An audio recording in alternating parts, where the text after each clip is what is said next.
From the All Indiana Podcast Network, this is the News 8 Daily 8. Now, the latest news. Kylie Conway has the latest news. The top headlines. News you can use. Please stand by. Sponsored by LCS Heating and Cooling. Now, here's Wish TV's Kylie Conway. Hello, this is Kylie Conway, and this is the News 8 Daily 8 for Wednesday, March 17th. Happy St. Patrick's Day, everybody. The canal is now dyed green in downtown Indianapolis. Mayor Joe Hogsett and some other local leaders were out there doing that this morning.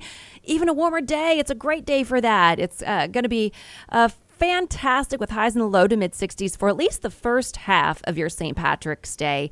The warmer air will come with a cost, though. Late afternoon and into the nighttime, there are showers developing, and then even a few storms are possible for later tonight. Some big news we followed all throughout the morning and overnight hours. Officers arrested Robert Long around 8:30 last night after a violent crime spree in Atlanta. Police say that Long killed 8 people at 3 separate Asian massage parlors in Georgia. Investigators spent the overnight hours at the scenes. This morning, they're trying to connect the crimes. Right now, police are not releasing any motive behind the killings. Now, the first shooting happened yesterday in Cherokee County at Young's Asian Massage. The other 2 happened in Atlanta at the Gold Massage Spa and then also at the Aromatherapy Spa. Those are across the street from each other. Authorities took Long into custody in Crisp County, about 150 miles south of Atlanta. That's where they used stop sticks to do it in a pit maneuver to actually get him to stop, and took him into custody. Police are not saying if the victims were employees or customers at any of the spas. The Atlanta police chief did release some information about the victims who were in his jurisdiction. Right now, it appears that all victims are female. Okay, and race? It appears that they may be Asian. The violence came days after President Biden called for an immediate end to attacks against Asian Americans during the pandemic. A group called Stop AAPI Hate is tracking an unsettling trend related to racism and discrimination against Asian Americans. It heard of more than 500 incidents in the first 2 months of the year alone. The group compiled almost 3,300 complaints between the start of the pandemic and the end of 2020. Stop AAPI Hate says it does not independently verify any of the reports it receives. It only includes reports that are submitted with details of what happened.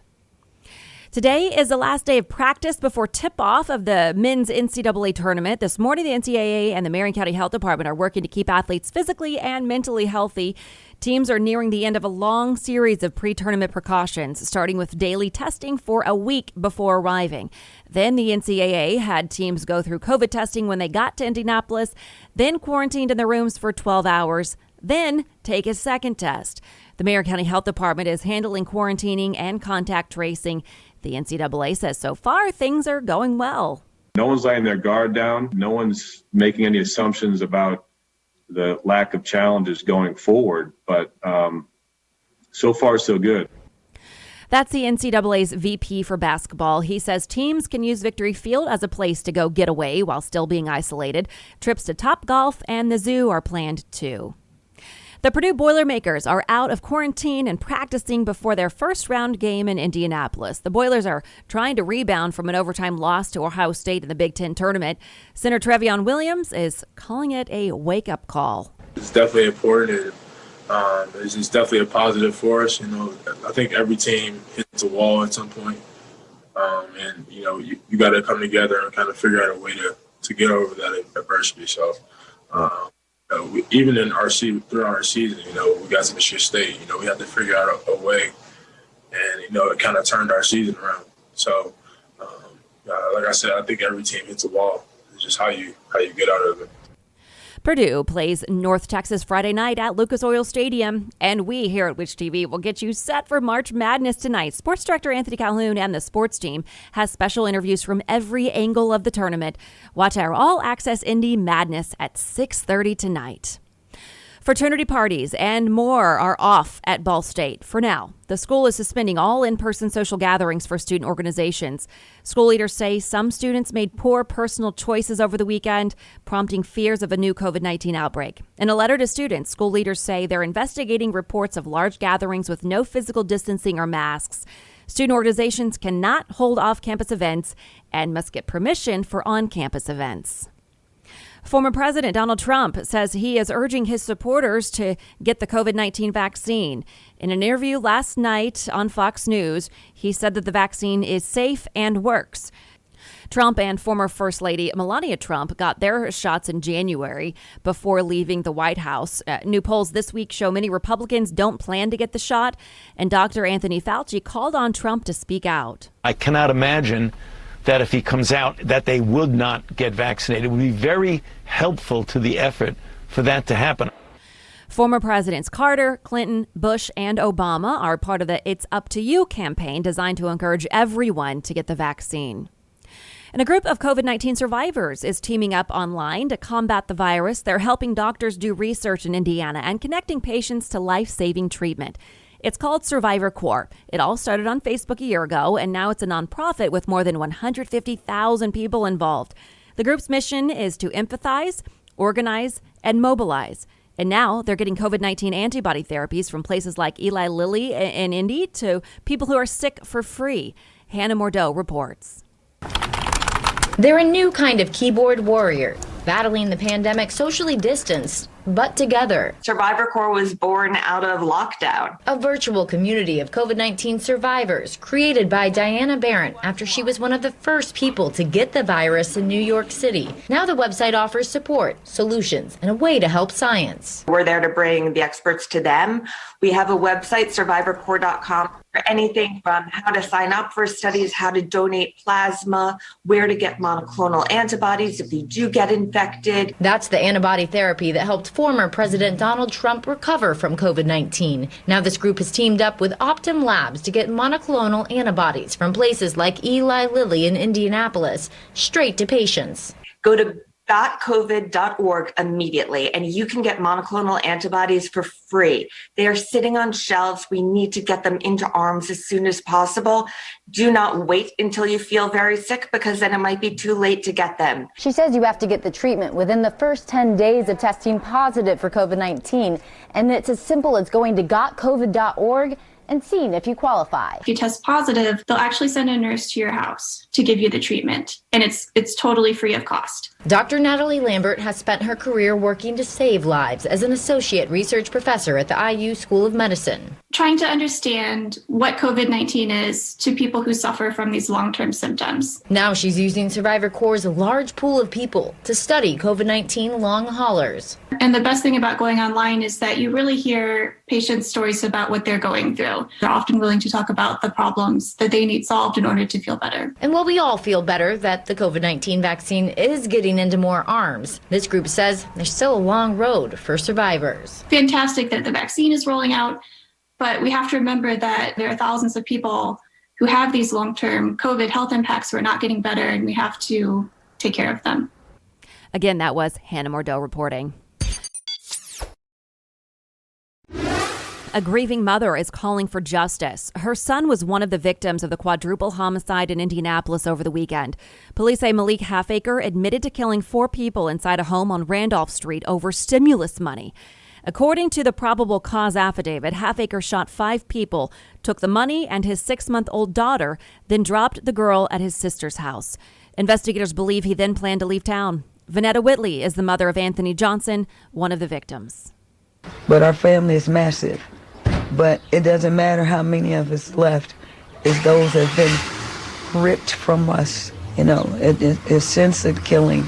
It ain't no money in this earth or anywhere that's going to be enough to take someone's life. A Sunday standoff led to an arrest. Police found Halfacre in the attic of a friend's house. President Biden is using his Help Is Here tour to showcase how federal assistance is impacting small business. He stopped at a flooring business while in Philadelphia yesterday. The White House is making stops across the country to sell people on the benefits of the president's COVID relief bill. Biden offered more promises while at Smith Flooring. You really made it work, and I think you should be aware more help is on the way for real. Today, Second Gentleman Doug Emhoff will travel to Albuquerque, New Mexico. Then on Friday, the president and vice president will be in Atlanta. And now to a border battle on Capitol Hill. This morning, Secretary of Homeland Security Alejandro Mayorkas will testify in front of the House Homeland Security Committee. Mayorkas is set to discuss the surging number of migrants arriving at the U.S. border. He says that the country is expelling the majority of single adults and families who are apprehended at the border. Unaccompanied children are not being expelled. This morning, President Biden is speaking about the situation, asking people wanting to come to the United States to wait. Yes, I can say quite clearly, don't come. And what we're in the process of getting set up, don't leave your town or city or community. Starting today, more than 2,000 migrant teenagers will be housed in a convention center in Dallas. The structure will be used on a temporary basis and just for young men who cross the southern border without parents or guardians. A newly declassified report says Russia's president approved moves aimed at helping Donald Trump win re-election. The report is from the Office of the Director of National Intelligence. It says both Russia and Iran used broad efforts to shape the outcome of the election and that Vladimir Putin personally okayed Russia's moves. Intelligence officials found no evidence that outsiders alerted any technical aspect of the voting process, including voter registration, ballot casting or counting, or reporting of the results. Now to business headlines. Indiana is well represented on the list of fastest growing companies. Inc. magazine says Indianapolis-based Socio is the highest ranked Hoosier company on the list, coming in at number 9. The tech company reported an 862% revenue increase over the 2-year period. Socio uses technology to help companies plan events. Life Boost of Noblesville ranked 14 on the fastest growing Midwest companies. JetBlue is calling flight attendants back to work to handle increase in travel demand. JetBlue says its bookings are on the rise into the summer. Meanwhile, there's a new solution to help protect people from COVID-19 exposure when entering buildings and businesses, including hotels, restaurants, stadiums, schools, and more. Multimedia Care's Health Checkpoint is a multifunctional, automated, contactless solution that enables businesses to quickly and safely screen individuals for the virus. Its process includes sanitizing hands and shoes, scanning for body temperature, verifying a mask, and supplying information from a programmable digital sign and or custom QR code. Pfizer sees a significant opportunity to charge more for the groundbreaking shot once it gets to the other side of the COVID-19 pandemic. The company's chief financial officer said in an earnings call, any price increase wouldn't happen until 2022 at the earliest. Pfizer is currently charging the U.S. government $19.50 a dose, well below the $150 or $175 per dose it typically pulls in for a vaccine. Headspace and Google have teamed up to launch a new resource for families and educators interested in practicing mindfulness with their young children. Headspace Breathers is a weekly video series.